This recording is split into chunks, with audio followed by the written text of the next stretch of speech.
Once there was a South American country with a promising future. It had a functioning democracy, a rapidly developing economy, and a growing middle class. All the important indicators, including education, healthcare, and foreign investment, were pointed in the right direction. It was far from perfect, but the mood was hopeful, and with good reason.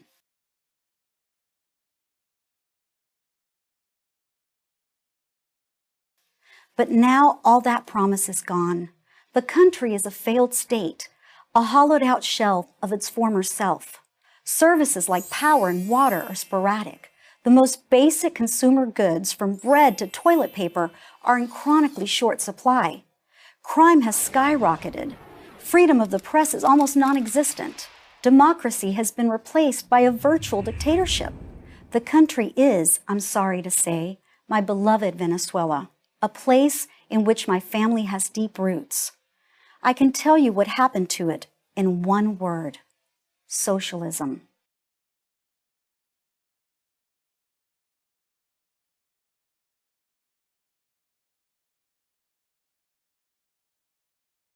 In 1999, then candidate for president Hugo Chavez promised to lead the people of Venezuela to a socialist paradise.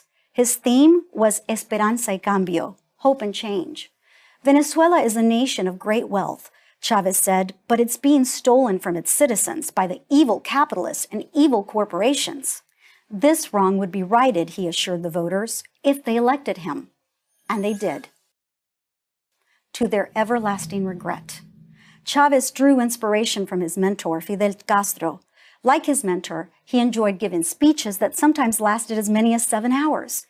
He even gave himself his own weekly television show, where he would spontaneously break into song. Here's a rule: when your nation's leader starts singing on national television, you're in trouble.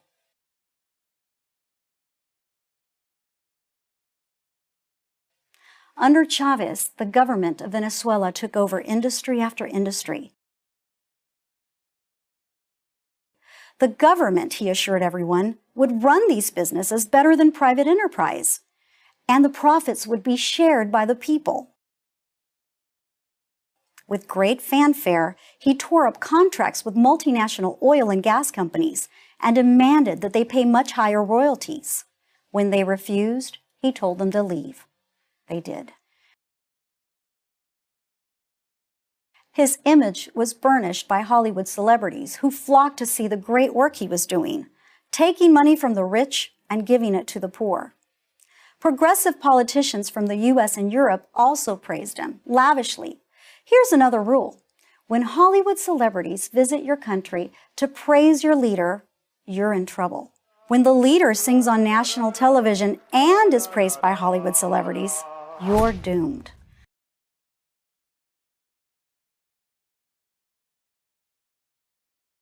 Socialism always works in the beginning, so people are fooled in the beginning. It's easy for governments to confiscate money, but eventually, there's no more money to confiscate. In the case of Venezuela, I mean that literally. People who could get money out of the country did. Many left the country altogether. Nearly 2 million, according to Venezuelan sociologist Tomás Paez.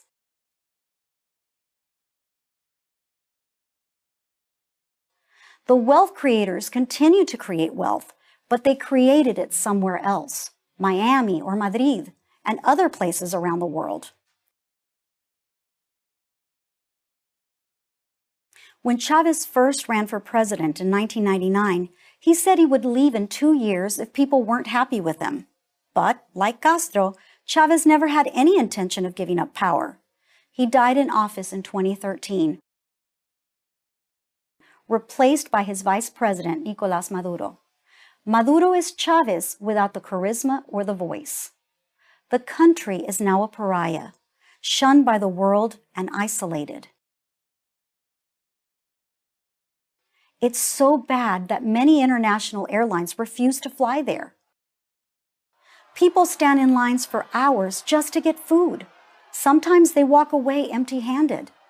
A recent survey found that 75% of Venezuelan adults lost weight in 2016, an average of 19 pounds. This national weight loss program is known cynically as the Maduro diet. Still, Maduro holds onto power. Opposition leaders and journalists who report the truth are jailed. Venezuela is a cautionary tale. Once a country goes down a socialist path, there's no easy way back. And the longer a country stays socialist, the harder it is to reform it. Venezuela has been socialist for 2 decades. If you don't think it can happen here, whether here is the United States or Europe or anywhere else, you're fooling yourself. When people get used to depending on the government, no matter how poor they remain, that dependency is hard to break.